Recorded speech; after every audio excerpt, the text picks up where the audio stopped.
there's always feeling about what will happen next, because one crisis after another. Previously it was pandemic situation, and Lithuanian economy was quite resistant to this pandemic crisis. Afterwards it was a migrants crisis, because from Belarus there were coming migrants brought by the Lukashenko regime just to have a pressure to Lithuania. Afterwards we are having this energy crisis, the inflation rate, also the war in Ukraine. And I'm always thinking what could happen next. But we're living with what we do have, and I think Lithuanian economy showed some quite big resilience to all the shocks that could happen somewhere nearby. And I think mostly because we were prepared to that situation that we do have now. And especially if we're talking about the energy prices shock and energy shock, and about the sanctions when the European countries try to say goodbye to all energy goods from Russia and stop buying gas, oil and coal. I think Lithuania is one of the countries that are best prepared to do that, and we already decided not to buy gas from Russia anymore.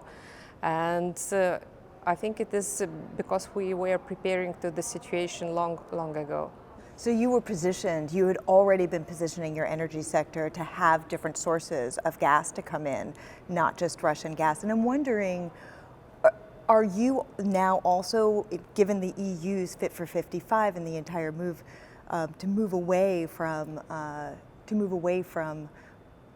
gas and fossil fuels in general, are you also taking a look at moving from gas? Is there kind of a longer range plan past the LNG? Yes, definitely, and we have the strategy for longer term. It started in 2010, but it definitely will continue in upcoming years, and we have the plan to have energy from the renewables, 93% of all the energy in 2030 already. So there is a big plan and big investment coming there, not only from the European funds, but also we are preparing sustainable finance strategy and try to collect all the possible financing that we could have, not only from the public sector, but also from the private sector, to have this renewables coming into force much more than it is now. Mm-hmm. So very well positioned right now to get off of the Russian gas, but then also positioning yourself to get over into an energy transition in a more general sense. We do have strategy for all the fields, not only gas, but also electricity. And I would say that there is quite a big plan for the renewables in upcoming years, with a lot of fundings, but also with regulation changes, because there is still quite difficult to implement some new projects when you're talking about renewables, wind energy or solar energy, but there's some restrictions and also some additional documentation that you have to prepare and everything, and we are just easing the way that how the renewables are coming to our lives, and there is quite big plans upcoming, and we have a strategy to have more than 19% of total energy from renewables in 2030, and it's quite a challenge. And I would say in 2030, Lithuania will be one of the frontier runners in the field.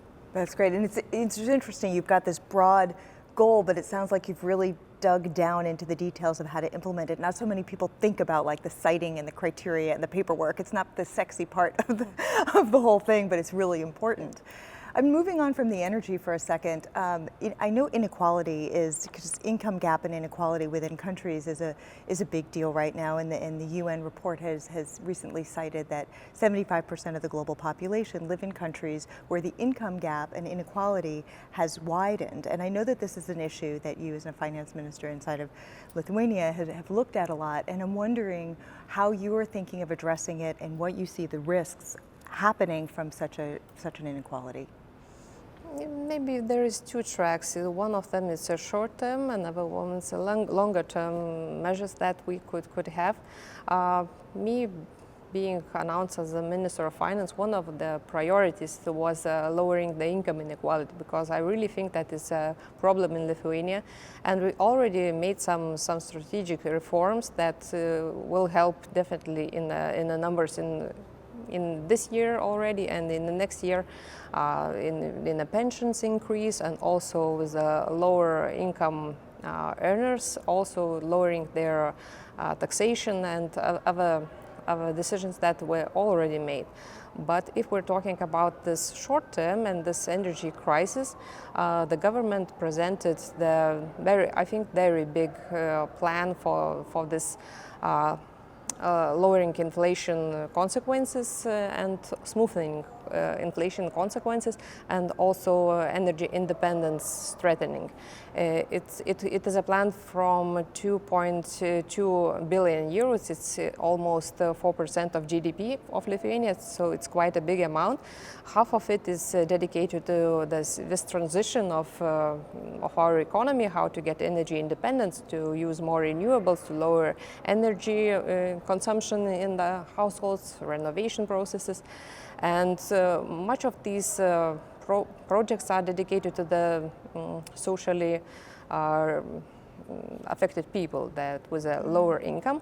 And the other part is 1 billion euros is dedicated to the higher energy prices, but what is really a problem for lower income people, and also increasing the revenues of lower income people especially. It is very targeted reform, not reforms, very targeted measures that are dedicated just to those people who are affected the most with inflation and energy prices rise.